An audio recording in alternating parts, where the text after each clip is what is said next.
Hello, this is the Watchdog, and welcome back to Fun with Watches. If watches weren't fun, you'd only need one. Today we're going to review the Bertucci DX3 Enzo Dial. Let's start out with the wrist check. I'm wearing this Addy's Dive NY-H3-C, homage to Rolex Yachtmaster. And Greg was wearing my Skimmy 2100. I told Grogu that Rolex bought Bucherer. Grogu said, "You mean Billy the Bucherer? I bet Homelander is behind it." Alright, let's take a look at the watch. The watch came in this box. This box is pretty simple and plain. There's not much to it. In fact, if I was to keep this watch, I'd probably just throw the box away. I only usually keep boxes on metal bracelet watches because that's where I keep the separate links. And then it came with this instructions on how to use the strap to make sure you get a comfortable fit. Then here's some little information.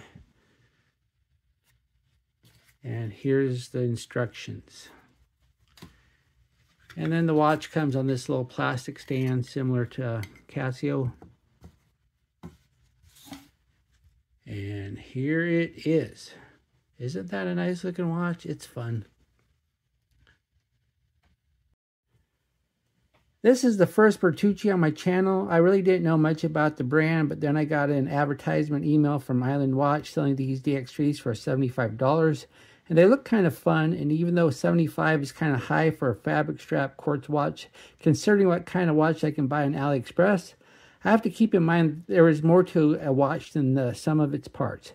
Name, brand, and reputation does have a value. It is no different than thinking about what I could buy on AliExpress for the price of my Seiko 5 with the same exact movement. Also, this watch is not plastic and is instead a fiber-reinforced polycarbonate, and I bet owners of the Moonswatch wish their watches were made of this material instead of bioceramic.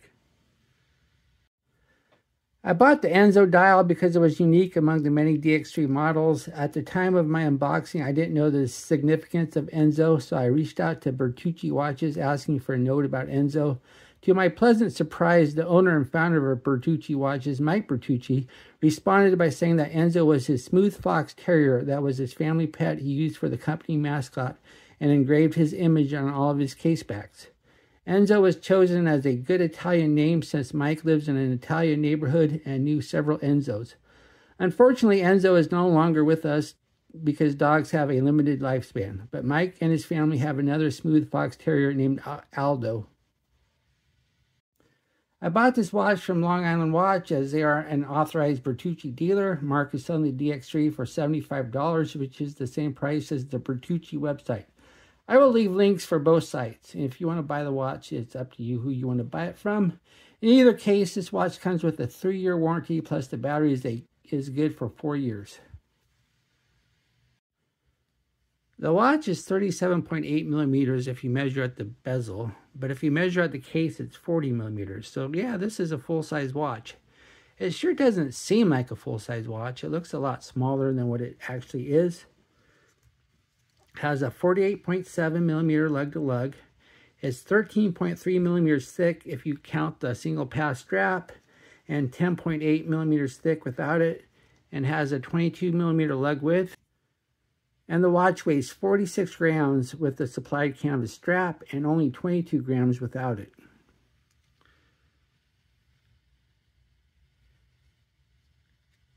This is a unibody case, so the bezel and the case is all one piece.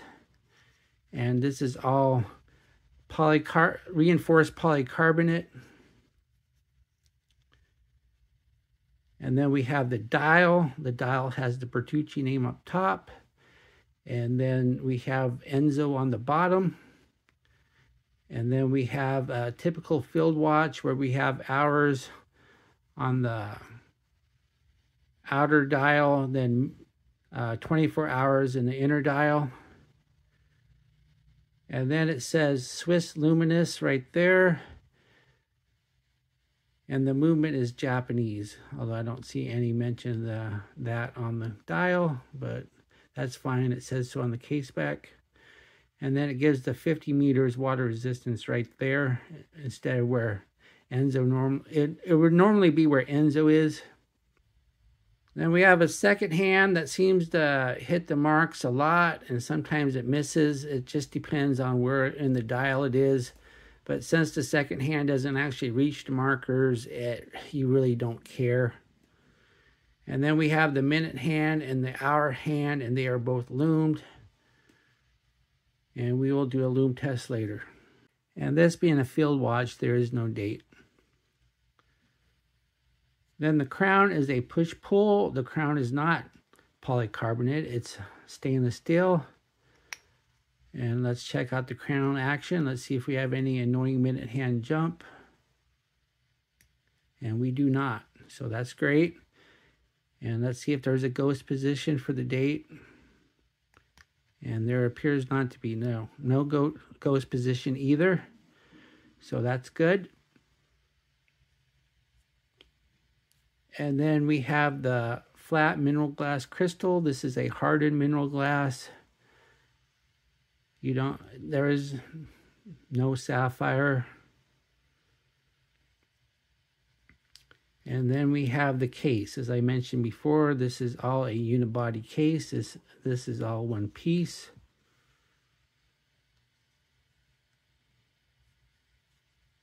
And it is fairly thin and very, very light because of the polycarbonate construction.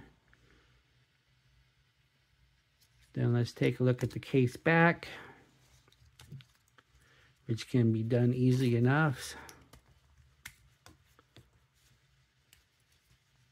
Then it says fiber reinforced poly resin, US patented Bertucci AZR case, Japan movement, Swiss luminous. Then it gives the battery, 626 battery, then 50 meters water resistant, and there's Enzo right there.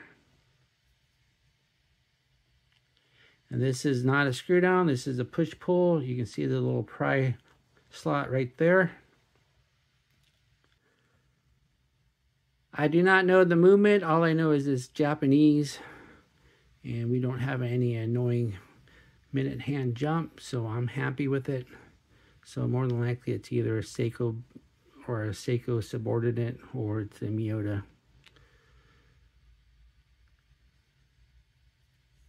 Then this has solid lugs, so you can't remove them. So your only choice is to have a strap. You could have a double pass NATO if you want, but why add the extra thickness? This watch isn't going anywhere on the single pass, so I would just as soon be happy with the single pass. And we have the hardware. It's stainless steel hardware, and it's sturdy. I just wish it was black. I think black would match the case a lot better. And I also wish the crown was black too. I think that would look better. But this is a very thick fabric, good canvas. You don't have to worry about these holes fraying or anything like that. And then it has these things at the end, and this will help prevent the case from ever slipping off. Not that that really is an issue, but I imagine maybe as it breaks in a little bit more, it might slide a little bit easier. Here's the watch on my 7.5-inch wrist. It looks nice, it wears nice. I'm wearing this tight because it's so light. You can wear it tight, and it doesn't feel uncomfortable wearing it tight, and so it doesn't slide anywhere. And so I kind of like that. It's after you wear it for a few minutes, you can't even tell it's on. It's so light. And I have 5 notches left, so you should be able to wear this if you have 8 3/4 inch wrist. And I got plenty of notches going in the other direction, so you should wear this if you have a really small wrist. And of course, because of the design, if you don't like the strap, it's easy enough to change. And once again, it's a 22 millimeter.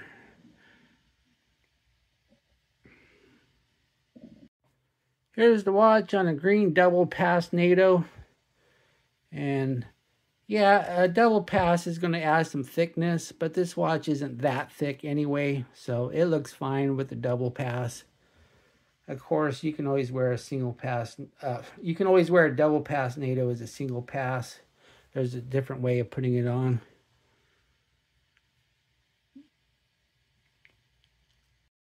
Here we are in the Lume room. The ad and watch dial mentions Swiss super luminous hands and markers, so they are talking a big game when it comes to the Lume department. So let's see how it does.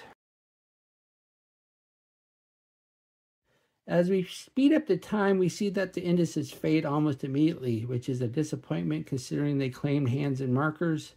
The second hand is better than the markers, but not that strong. Fortunately, the more important hands are much better. Not awesome Lume, but good enough that I wore it to bed and could read the hands when I woke up at 3:30 in the middle of the night. What do I like about this watch? Well, it's very comfortable. It's really light for the size. You can barely tell that it is on. I like this sturdy canvas strap. I like the polycarbonate case. And I like the Enzo dial. It's just fun to have Enzo on the dial. What are my gripes and groans? Would be nice if the crown and the strap hardware was black. The index Lume is very weak.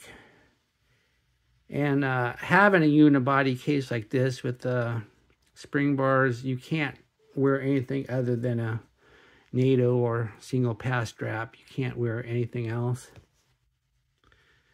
Do I recommend this watch? Yes, this watch was so much fun to wear and review. One of the most comfortable watches I've ever worn. I really like the Enzo dial and think this will be a great addition to anyone's collection. Well, thank you for watching my review of the Bertucci DX3. And be sure and come back for more reviews and unboxing. Be sure and like and subscribe to my channel. Bye.